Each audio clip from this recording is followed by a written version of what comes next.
I went to a mall like recently and it was just dead. So a space like this is really kind of refreshing because it's like, man, like there's life, there's bustle, there's all these kind of things. It seemed like the internet age, buying things online, was in opposition to brick and mortar. And I don't think that's the reality of what happened. I think that it just highlights that it's about engagement. And like you talked about, like one is dead, one's alive. This location is very new and fresh and open, and it's like, but it's at a completely different standard than most just run-of-the-mill malls that we've had for the last 50 years. So with that in mind, how does a Duck Soup come in and help these companies utilize this kind of new wave of user experience in the retail space or in any space? We're here, dude, Miami, Florida. Yeah. First time here for the job. Yeah. Yeah. What do you think? What do you think of the city? It's okay. Yeah. Some pros and cons. Pros and cons? Yeah. It's kind of strange in a way. It's almost like a newer New York, but by the beach. Yeah. Yeah. It's one of those cities that's got a lot of new and a lot of like history and culture in it, seemingly, which is kind of cool. But the space that we're working on is like, I guess it's a mall, shopping center. Yeah, it's beautiful. It's like an outdoor, it's one of the nicest malls I've ever been to. It's outdoor shopping center, which it's is open air. Yeah, I thought the same thing. I'm like, this is like the coolest design and layout of a like shopping center mall. Yeah. Like, cause it's like indoor, outdoor, underground, above ground. Like it's really cool. Yeah, the weather's here is perfect. So it's Yeah. just a brilliant concept, and it's just so open. It's just so free flowing. It's great. It's really cool.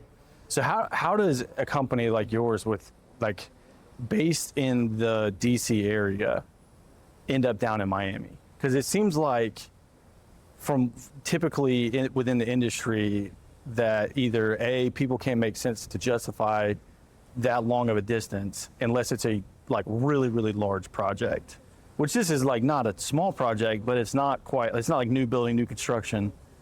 How does that work? How did that process come into play? Well, yeah, so I'm based out of DC, but we have crews everywhere. So Okay, we have a local crew here that's doing the project. Yeah. Which that feels like a real, like, that doesn't feel like a common concept to have crews kind of hubs in different areas. No, typically not. The most common thing is just to subcontract things. Yeah. But we like to have everything in-house. Yeah. And I think it makes it a lot better and easier to control the finished product. Yeah, which, I mean, it does seem like that. Like with subcontractors, there does seem to be you lose a lot of that control. Yeah. Historically. And scheduling becomes issues, and finger pointing becomes a thing, and yeah. Which it seems like a lot of times too, it's like, and there's like not busting on anything. Everybody's got to make their own bread, right? They got to pay the bills and all that kind of stuff. But like when you bring in subcontractors, it's very easy for them to focus on other projects that may come up, which may pull their attention away from different things, as opposed to having, these hubs, these guys that, know the standard, know the Duck Soup standard, know the way that like the expectations, timeline, which is a huge thing, that it's just a lot easier to get everybody on the same path with that. Yeah. That's how we operate, and so far it's working well, and almost all of our clients, are returning, so they're happy with the results, and we're just gonna keep doing it. Yeah. So this is an express, right? We talked about like kind of the mall and the area and the space.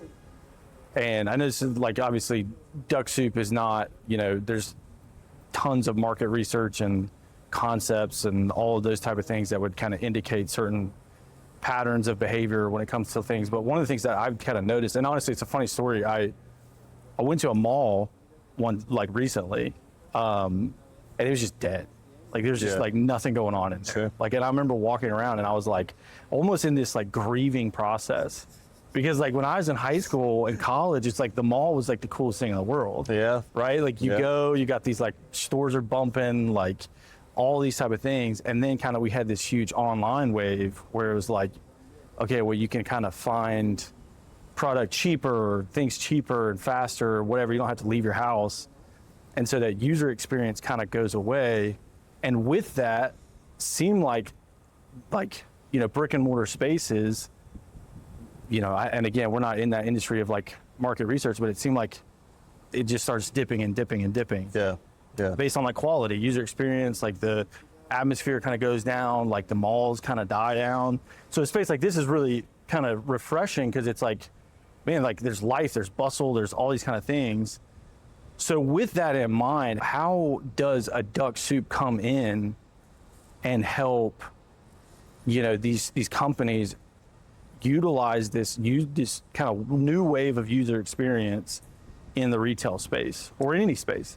Yeah, I mean, it's an interesting conversation. People have been having it for, I don't know, maybe 2 decades now, where it seemed like the internet age, buying things online, was in opposition to brick and mortar. And I don't think that's the reality of what happened. I think that it just highlights that it's about engagement. And like you talked about, like one is dead, one's alive. This location is very new and fresh and open, and it's like, but it's at a completely different standard than most just run-of-the-mill malls that we've had for the last 50 years. So it's like it raised the standard and made the focus on engagement, feeling alive, feeling energy, being around other people, and engaging with the products, engaging with customer service. So I think it's just a shift of a focus to what's important. Yeah. So, I mean, that's what our focus is as well. Like, it's our job to engage with our clients. Right. It's their job to engage with their clients. So we see that all full picture and see that with alignment, that we are going to best serve our clients when they're able to serve their clients. So, Which that feels like in and of itself, like a relatively different concept in this space from a company, a remodeling company or whatever it is, to say, hey, we want to help our clients serve their clients. And again, it kind of goes back to like, yes, like again, no shade, like literally we're in Miami, there's no shade, right? This is just sun beaming down. Sunshine state. It's a sunshine state, right? And, but no shade, like, so these guys got to make money, and there's this business model, and it's a very like long-standing business model of like very contractual, like, here, what do you need? I can fill it. Very few people, it seems like, take that next step of like, what do you need to serve your client so that I can help you, our client, do that the best way possible? Yeah. And I feel like, have you had experience, like, what are those conversations like when you're talking to these, clients about how can we help you service your clients, take that extra step? Yeah, it's a lot of the little things. It's the details and the dialogue along the way.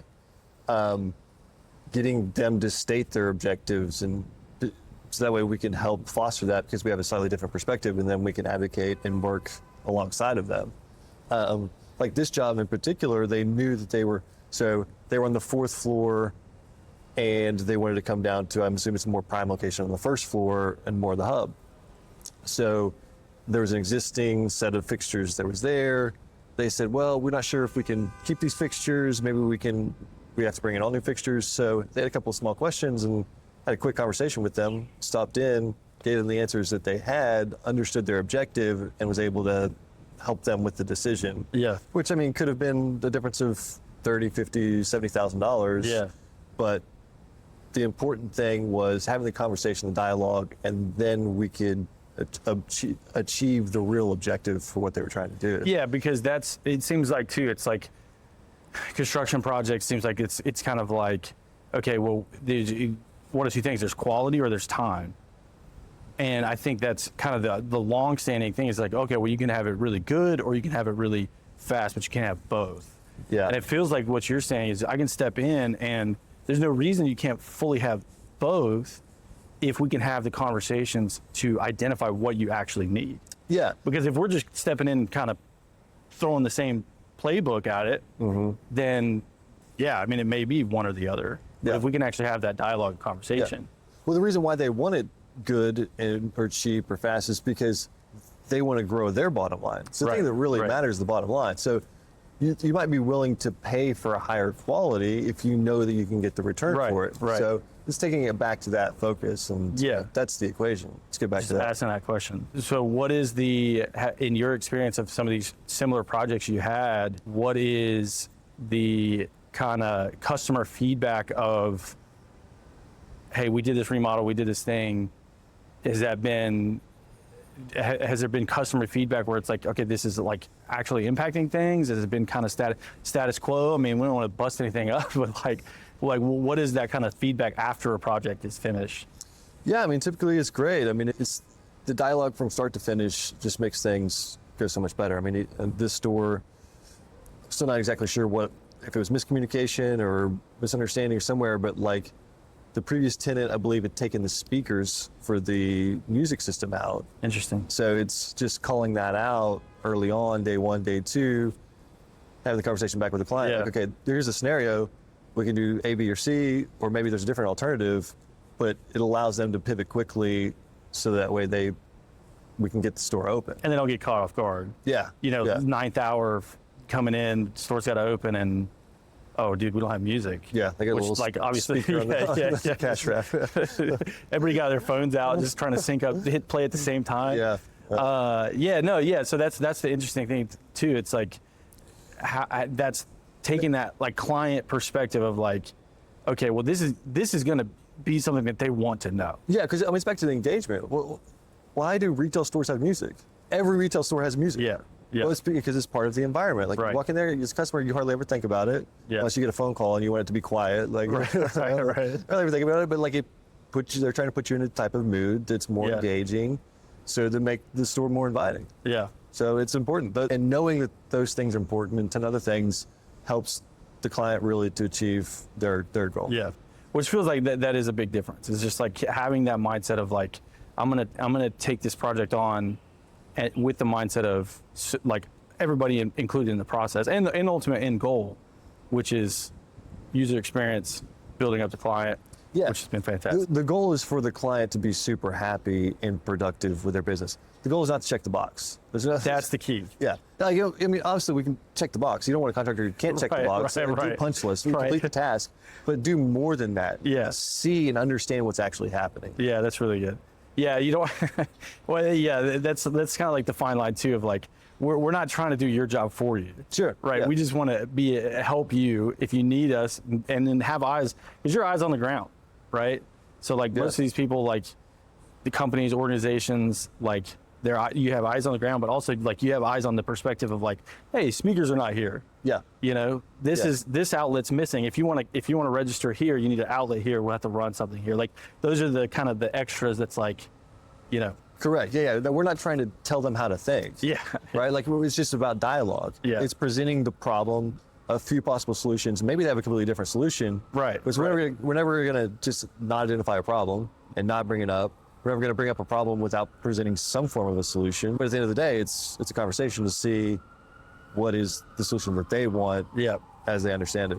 Yeah, and then helping accomplish it as much as we can. Absolutely. Which is really awesome. Miami, you got any Cuban sandwiches while you're down here? A Little Havana. Havana is it? I forget the name of the place, but the Little Havana, there was a little spot. I'm sure it's a tourist trap. I was making a supply run for the crew and stopped in there. Best Cuban sandwich I ever had. Very good. Let's try it out. Well, we're in Miami. I think the next project's gonna have to be, it's January, so the next project's gonna have to be somewhere maybe, warm and sunny. Like we kind of set the bar high here.